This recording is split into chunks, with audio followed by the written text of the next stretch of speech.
शिव और शक्ति दोनों एक साथ, बिना एक साथ हुए, बिना पास हुए, बिना उनके आंचल में जाए, एक साथ दोनों के, कभी साधना का पथ तय नहीं होता, कभी मार्ग नहीं खुलता, कभी मार्ग पूरा नहीं होता।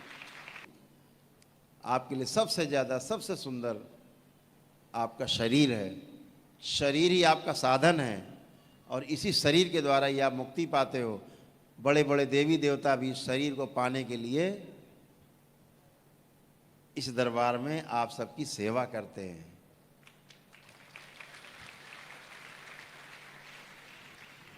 ये मनुष्य का शरीर प्राप्त करने के लिए देवता भी तरसते हैं। क्यों? अभी वो देवत्व मिला है उन्हें, दिव्यत्व उन्हें तब मिलेगा जब पुनः से शरीर धारण करने को मिलेगा। और जिस अवस्था में आज आप यहाँ बैठे हैं वो देवता इन्हीं में आके बैठेंगे। आप सब में बहुत से देवता विराजमान हैं, देवताओं की तरह आप लोग स्वयं देवता हैं, जो पुनः से जन्म लिया है, किसी तरह शरीर मिला है और दिव्यत्व की ओर जाना है, दिव्य पुरुष बनना है। अभी देव पुरुष के रूप में आप हैं। तो देवता कोई अलग से मुकुट लगा के नहीं आते, आप ही देवता हैं।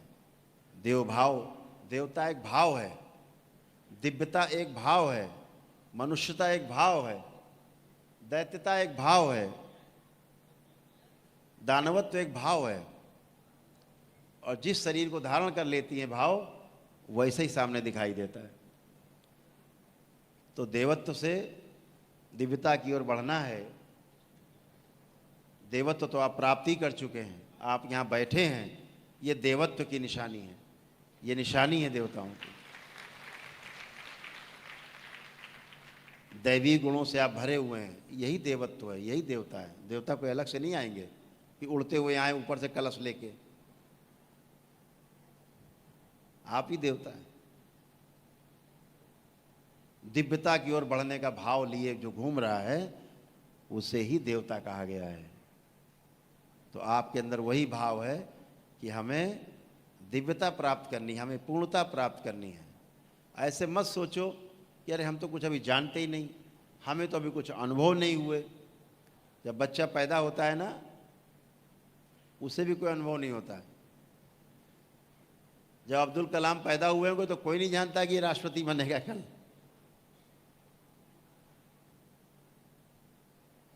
ठीक है ना?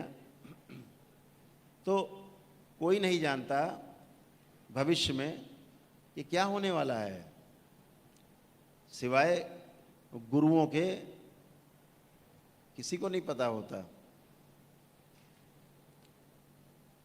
लेकिन दरबार देखता है कि आप में दिव्यता प्राप्त करने की क्षमता, आप यहाँ बैठे लोगों में से बहुत से लोगों में क्षमता विद्यमान है।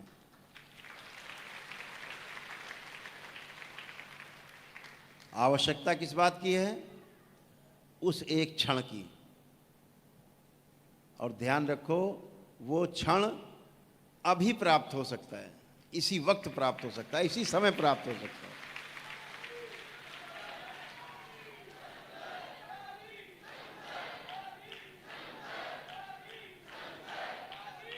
बहुत लोग रोज देखते हैं, अक्सर देखते हैं, लाश लेकर के लोग निकलते हैं, कंधे पे रख के 4 लोग राम नाम सत्य करके निकलते हैं। ये राम नाम सत्य है, ये देख करके कितने लोग घर छोड़ देते हैं। बुद्ध थे, बुद्ध, गौतम बुद्ध, सिद्धार्थ, उन्होंने देखा, पूछा ये कौन? ये तो मर गया। अच्छा, क्यों मर गया? बूढ़ा हो गया। क्यों? काफी लंबा समय जिया। अच्छा, तो हम भी बूढ़े हो जाएंगे? हाँ। तो फिर हम भी मर जाएंगे? हाँ। छोड़ दिया सब, उसी दिन घर छोड़ दिया रात में। ऐसा कितने लोगों को होता है। ईश्वर रोज अवसर देता है आपको, मोह से मुक्ति के, अहंकार से मुक्ति के, रोज मौके देता है ईश्वर आपको। आप उन मौक़ों को बाहर देखते हैं, ऐसा लगता है मौका दूसरे के लिए, मेरे लिए नहीं।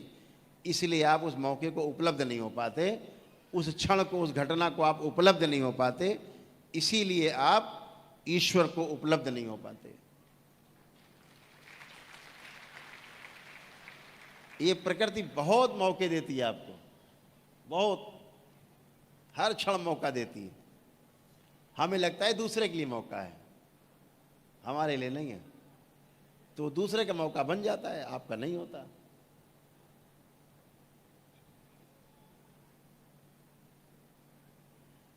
तो जो कुछ भी परम पूजनी बाबा जी थे, 13 वर्ष की उम्र में घर छोड़ दिया। वो तो गौतम बुद्ध से भी आगे निकल गए। 13 वर्ष, क्या उम्र होती 13 वर्ष? कोई उम्र नहीं। एक छोटा बालक, अबोध बालक, 13 वर्ष की उम्र।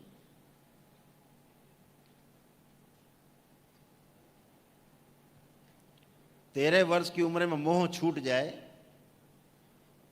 बहुत मुश्किल काम है। आदि गुरु शंकराचार्य थे, बहुत छोटी सी उम्र में, बचपन में घर छोड़ दिया। माँ से अनुमति नहीं मिली तो तमाम उन्होंने नाटक बनाए, माँ को घुमाया फिराया, बहलाया, भ्रमित कर दिया। माँ ने कहा अच्छा भैया जाओ, छोटी सी उम्र में। तो यही दो सीढ़ी जो हमने कल बताई, मोह और अहंकार की, जिस दिन ये सीढ़ी गायब हो जाती हैं, उस दिन वास्तव में वो लक्ष्य तक पहुंचने के लिए सीढ़ी एकदम आपके सामने होती है और आप खट खट खट कर करके क्षण भर में पहुंच जाते हैं। तो पहुंचना वहाँ बहुत मुश्किल काम नहीं है। मुश्किल काम वही है कि क्षण आपके सामने आता है, आप उसे सिर्फ पहचान पाओ कि मेरे लिए है। जैसे ही आपको पता लग जाता है ये तो मेरे लिए है, आप बदल जाते हो, आपकी क्रियाएं बदल जाती हैं, आपका भाव बदल जाता है, आपके विचार बदल जाते हैं, आपका करना बदल जाता है, होना बदल जाता है। तो सब कुछ आप इस शरीर के माध्यम से कर सकते हैं। ये शरीर आपके पास जो है बहुत करामाती है। इसकी इतने करामाते हैं कि अगर हम यहाँ दिखाएं आपकी करामातें बुला बुला के, तो लोग कहेंगे कोई जादू वादू हो रहा है यहाँ मंच पे। तो हम आपको जादू के फेर में नहीं डालना चाहते, हम कतई आपको जादू टोना के फेर में नहीं लाना चाहते, चमत्कारों में नहीं लाना चाहते। हम ये चाहते हैं कि आप जो वास्तविकता है उसको जानो, उसको पहचानो और उसके अनुसार स्वयं निर्णय लेना है, अनुभव करना है, चीज़ों को जानना है और जान करके वो आत्मसात करना है अपने अंदर। अपने आप आचरण में आएगी, आचरण में आएगी तो फिर आप उसको अपना ही लोगे हमेशा के लिए। दूसरे लोग उसका अनुसरण करेंगे। तो हमेशा मौके को तलाशना नहीं, मौका तो रोज रहता है। जो लोग मौका तलाशते हैं वो जीवन भर तलाशते रहते हैं। चलो मौका आएगा तब घर छोड़ेंगे, मौका आएगा तब ध्यान साधना करेंगे, मौका आएगा तब देखेंगे संन्यास जब तब के आगे बढ़ेंगे, गुरु करेंगे। मौका आएगा देखेंगे, मौका आता ही नहीं। मौका तो हमेशा उपलब्ध है। पेड़ पकड़ के खड़े हुए हैं, दोनों बाहों से जकड़े हुए हैं, चिल्ला रहे हैं भैया छुड़ाओ, भैया छुड़ाओ। क्या हुआ? पेड़ नहीं छोड़ रहा है। अरे भैया पेड़ को तुम पकड़े हो, पेड़ तो कब का तुम्हें छोड़े हुए। वो जड़ है, तुम चेतन हो। वो जमीन, तुम आसमान हो। तुम्हें जमीन और आसमान कब पकड़ लेगी एक दूसरे को? कब पेड़ पकड़ लेगा आपको? हम पकड़े रहते हैं और चिल्लाते रहते हैं कि देखो हमको पेड़ ने पकड़ रखा है ना।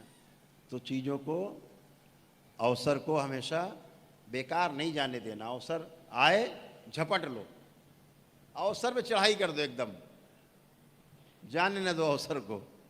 जैसे आपने अवसर पकड़ा है कि बाबा मिल गए, अब तो चलन नहीं छोड़ेंगे चाहे कुछ भी हो जाए। हमें अवसर पकड़ ही लिया। बहुत भाग्यशाली आप लोग, इस अवसर को नहीं जाने दिया, दबोच लिया, दोनों हाथों से पकड़ लिया पैर। बाबा आप तो तुम्हें कभी नहीं छोड़ेंगे, न इस शरीर यात्रा में, न इसमें, न इसके बाद, छोड़ेंगे ही नहीं। इतनी मजबूती से पकड़ा। ये आपने वाकई में अवसर को पकड़ लिया, दबोच लिया। जीवन के साथ भी, जीवन के बाद भी कोई भय नहीं, एकदम भय नहीं। शरीर में तो भी भय नहीं, शरीर से बाहर है तो भी भय नहीं। साधक तो रोज मरता है, रोज शरीर से बाहर जाता है। साधक कब मौत से डरता है?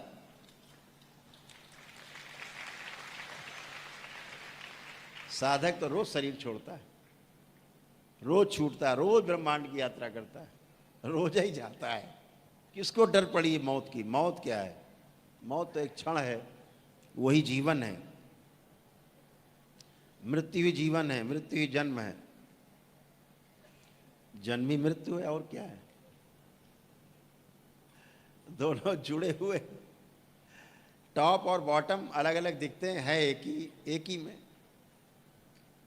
इसलिए जितने लोग यहाँ बैठे हैं, दरबार पहला काम क्या करता है? मौत से भय हटा देता है।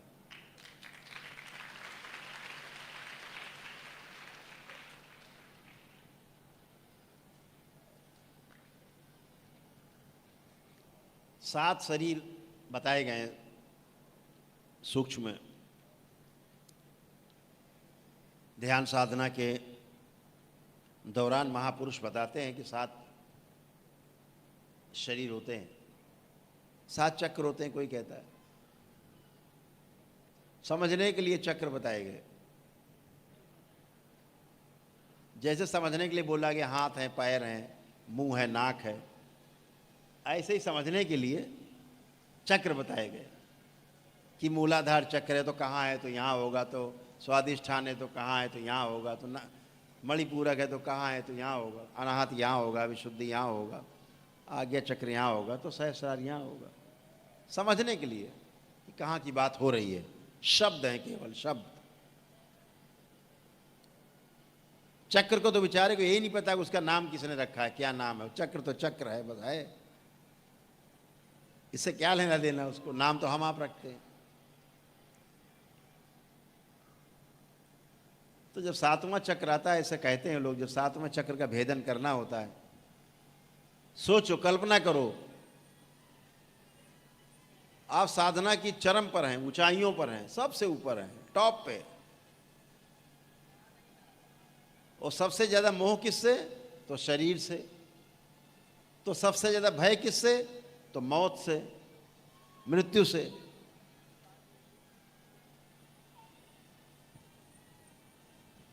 यही सबसे बड़ी परीक्षा होती है। जितनी बड़ी परीक्षा होगी, कठिन परीक्षा होगी, उतना ही बड़ा पद मिलता है। इस बात को ध्यान रखना।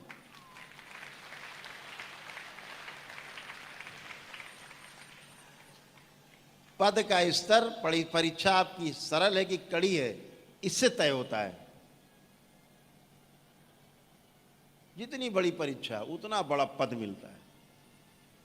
तो जब 7वें चक्र का भेदन आप करते हैं, तो कल्पना करिए कि वो कुआं आपको दिखाई पड़े जिसमें कूदना है, जिसमें नीचे पेंदी नहीं है।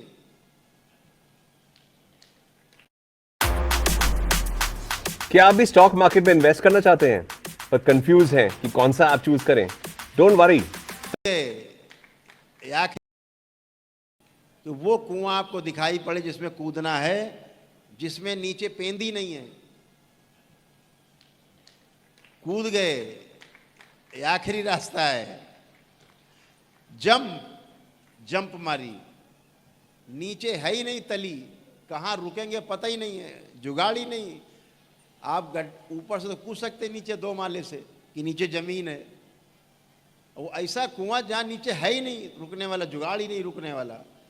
जंप मारी, किधर गए पता नहीं। अब इसमें कौन कौन कूदेगा भाई? हाथ उठाओ, कितने लोग कूदेंगे इसे? गजब रे गजब, ये सब कूदेंगे। देखो भैया, देखो देखो, ये क्षण अद्भुत है। उठाइए हाथ। ऐसे कुएं में कितने लोग कूदेंगे जिसमें तली नहीं है? ये देखो। और ये इसलिए कूदेंगे क्योंकि इनके अंदर मौत का भय नहीं है, मृत्यु का भय नहीं है, इसीलिए कूदेंगे।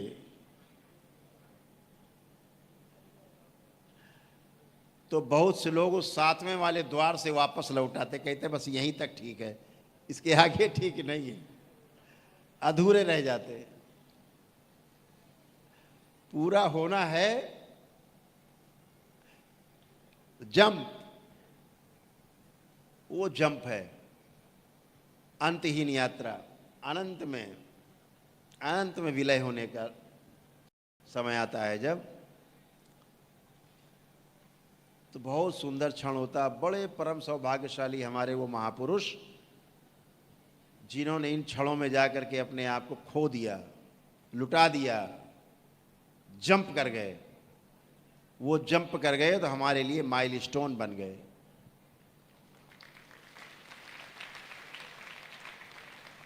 हम ध्यान साधना में उनका नाम लेते हैं।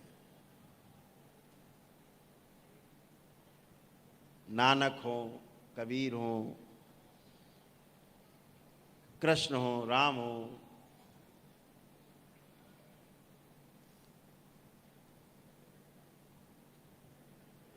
बुद्ध हो, चाहे महावीर हो, तमाम संत, ऐसे भी तमाम लोग जिनका नाम भी नहीं जानते हम लोग, वो भी जंप कर गए। उन सबको भी नमन है, दरबार उन सबको नमन करता है।